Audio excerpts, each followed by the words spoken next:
망한 거지. 사실 이건 망한 거예요. 전하, 안녕하세요. 전병준입니다. 오늘은 이렇게 좀 컴퓨터 앞에 서 봤습니다. 그 질병 이후로 공연계가 많이 힘들다는 말씀을 제가 많이 드렸었는데, 얼마나 힘든지 또 어떻게 힘든지는 구체적으로 제가 잘 말씀을 못 드렸던 것 같아요. 라이브 방송 때는 조금 더 디테일하게 말씀드리긴 했는데, 그래서 이번에는 조금 더 디테일하게 어떤 상황이고 공연 예술계가 얼마나 자본이 빠졌고 또 얼마나 힘든지를 한번 말씀드려 보려고 합니다. 그 질병 이후 공연예술계, 공연경영지원센터에서 운영하는 공연예술 통합 전산망에 대해서 알려주는 블로그예요. 지금 네이버 블로그인데, 여기서 최근에 재밌는 포스팅을 봐서 이걸 말씀드리려고 합니다. 제목이 있죠. 코로나19 전과 후에 공연예술계 찐 데이터 대방출. 이게 진짜 엄청나게 충격적인 데이터거든요. 그러니까 다들, 이게 또 내려가네. 그러니까 다들 코로나 이후로 많이들 힘들다고 얘기는 하는데 얼마나 힘든지를 잘 몰랐어요. 그리고 저처럼 공연계에 종사를 하고 있었고 공연도 하고 행사도 다니고 이런 사람은 좀 이게 와닿았거든요. 실제로 공연들이 많이 엎어지고 2월 말부터 쉬었다가 하다가 이랬는데 얼마나 많이 힘든지 몰랐다가, 제 주위에서 배우들이 10명이 있으면 한 8명은 쉬고 있고 2명 정도만 공연하는 것 같고, 그래서 이 데이터를 보니까 얼마나 우리가 많이 힘든지 알겠더라고요. 공연계가 얼마나 힘든지. 공신력 있고 좋은 내용이에요. 다 좋은 내용이다. 근데 여기서 문제가 이거죠. 문제는 여기서 나옵니다. 국내 공연업계 월별 공연 건수가 작년 7월부터는 1000건 이상씩 계속 가다가 올해 3월에 갑자기 197건이 됩니다. 1월이랑 2월에 공연 건수가 줄어들고 11월, 12월에 공연 건수가 많은 거는 연말이라 그래요. 연말이랑 연초여서. 원래 1월, 2월 공연이 잘 안 되거든요. 근데 11월, 12월 공연이 잘 되고, 그래서 그런 건데, 1월과 2월까지는 좀 정상 범주라고 할 수 있어요. 근데 봄이 되는 3월에 갑자기 197건입니다. 원래 7월, 8월에도 공연이 잘 안 돼요. 여름에 그렇게 안 좋은데도 지금 1100건인데 봄에 197건이라는 거는 엄청나게 줄어든 거죠. 엄청나게. 그렇게 많이 힘들었다는 거 알 수 있습니다. 5월에 조금 살아나서 370건인데 이것도 사실 말이 안 되는 거예요. 6월엔 또 줄어들죠. 이 5월에서 6월 넘어갈 때가 아마 그 이태원 감염일 거예요. 그때 공연 분위기가 5월 되면 살아난다라는 분위기가 되게 있었거든요. 근데 좀 살아났다가 다시 죽은 거지. 지금 국내 공연업계 월별 매출액을 봐도 그런 걸 알 수 있습니다. 12월이 제일 잘 됐고 1월은 공연 건수는 11월보단 적었지만 매출이 더 잘 됐다는 걸 알 수 있어요.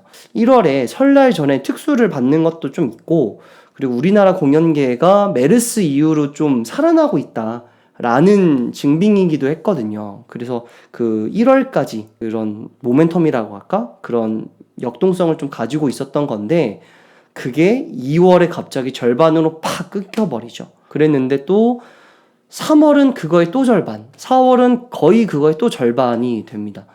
5월 좀 살아나다가 6월에 다시 또 꺾이고, 매출액이 가장 높았던 때가 12월이고 제일 낮았던 때가 6월이니까 이 두 개를 비교해 보면은 10분의 1이 넘습니다. 공연예술 산업군이 매출이 10분의 1 이하로 줄어드는 거지. 이게 만약에 우리나라 수출이라고 생각해 보세요. 자동차 산업이라고 생각해 봐.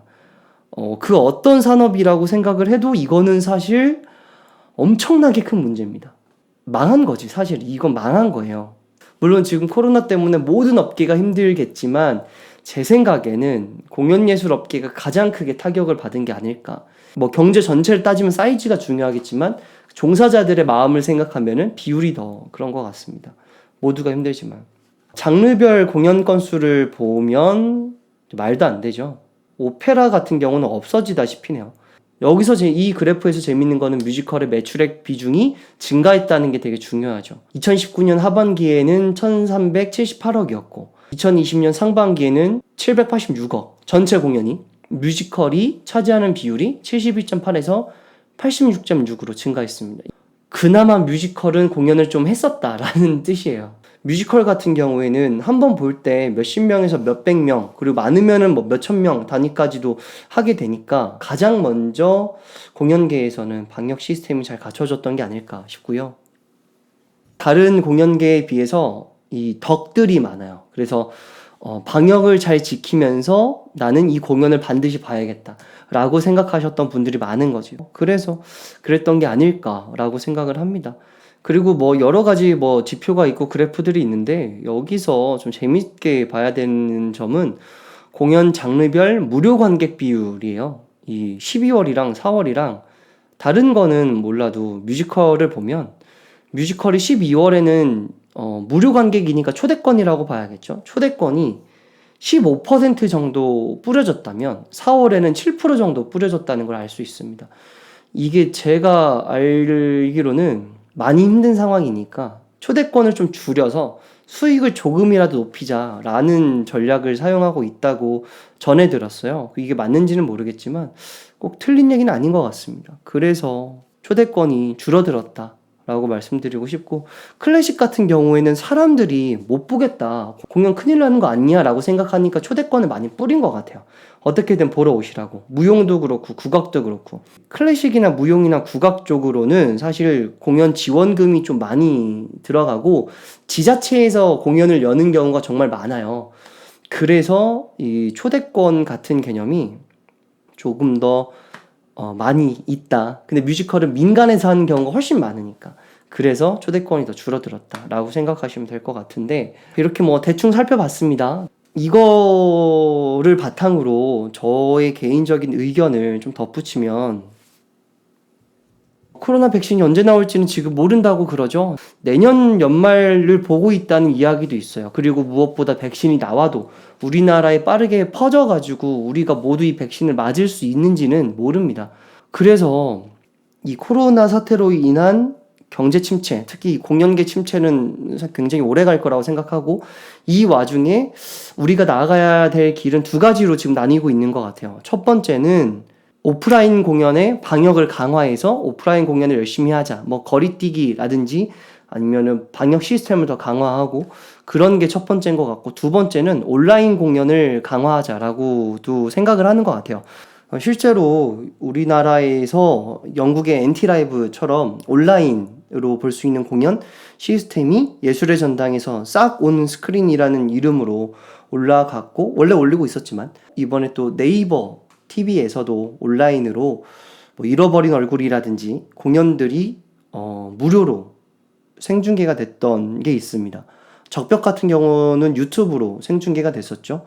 그래서 그런 경우들이 있어서 지금 그 공연계가 나아가야 될 방향이 두 가지로 좁혀진 것 같아요.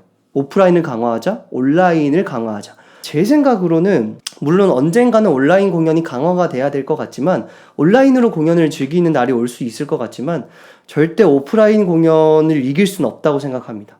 우리가 공연을 좋아하는 이유는 사실 그 공연이 주는 생동감, 역동성, 이런 거라고 전 생각을 하거든요. 왜 우리가 음원도 듣지만 왜 굳이 콘서트를 가겠어요? 사실 라이브는 음원보다도 퀄리티가 좀 떨어질 수도 있는데, 공연장이 주는 그 에너지가 좋아서 가는 거라고 생각을 해요. 근데 제가 뭐 최근에 온라인 공연으로 이렇게 봤을 때는 그걸 따라갈 수가 없고 이길 수가 없다라는 생각을 되게 많이 했고요. VR로 공연을 볼 수 있지 않는 이상은 온라인 공연이 되게 어려운 것 같아요. 그리고 싹 온 스크린 같은 경우는 제작비 때문에 되게 힘들다고 해요. 오케스트라 같은 공연을 많이 했던 것 같은데, 오케스트라 같은 경우는 진짜 음향을 잘 잡아내고 녹음하는 게 진짜 어렵거든요. 그걸 잘 잡기 위해선 제작비가 한 1억 정도 드나 봐요. 하지만 지금 우리나라는 온라인 공연 유료화에 대해서 진척이 거의 없는 것 같습니다. 잃어버린 공연 같은 경우는 자발적 후원 제도를 했다고 하는데 후원금으로 약 300만 원 정도가 거쳤다고 해요. 근데 이 한 회 공연으로 후원금 수익이 300만 원이다. 티켓 가격이 아니라. 이거는 사실 300만 원으로는 메인 배우 한 명 페이 주기도 어려운 시국입니다. 뮤지컬은 또 배우들 페이가 세니까. 앙상블 페이는 엄청 저렴하지만. 그래서 어려운 것 같다. 온라인 공연은 아직 준비가 너무 안 된 것 같고, 서울문화재단이나 여러 문화재단이나 또 문체부 쪽에서 이런 온라인 콘텐츠를 개발하기 위해서 투자를 많이 하고 있는데 저는 이 투자할 돈으로 공연업계의 오프라인을 강화하는 더 살리는 쪽으로 가는 게 더 좋지 않나라고 생각을 합니다. 저는 진짜 그렇게 생각해요. 공연은 결국 오프라인의 예술이기 때문에 현장성의 예술이기 때문에 그러기 위해서는 일단은 국민들에게 공연을 보는 것이 안전하다라는 믿음을 심어주는 게 더 중요하다고 생각해요. 이 믿음이 없이는 불가능합니다. 공연계가 살아난다는 건, 공연 예술계가 살아난다는 건. 방역이 되게 잘 돼 있어요. 그래서 공연을 사랑하시는 분들이 좀 더 관심을 가져주시면 어떨까. 그리고 이 문제에 대해서 우리가 그냥 지나가지 말고 공론화하는 게 되게 중요하다고 생각합니다. 우리가 서로 이야기를 하고 어떻게 해야 될 것인가 라고 얘기를 해야 된다고 생각해요. 사실 예술계 포럼은 엄청 많은데 이게 대중들에게 오진 않아요. 그냥 예술인들끼리 포럼하고 마는 거야. 근데 이건 좀 의미 없다고 생각해요. 예술은 결국 대중이 있어야지 사랑받는 거고 팔려나가는 거라고 생각해서 대중들에게 공론화시키는 것도 중요하다고 생각합니다. 네, 이렇게 이야기를 해보았는데요. 어떻게 영상이 잘 만들어지고 잘 전달될지 모르겠습니다. 전병준이었습니다. 전방.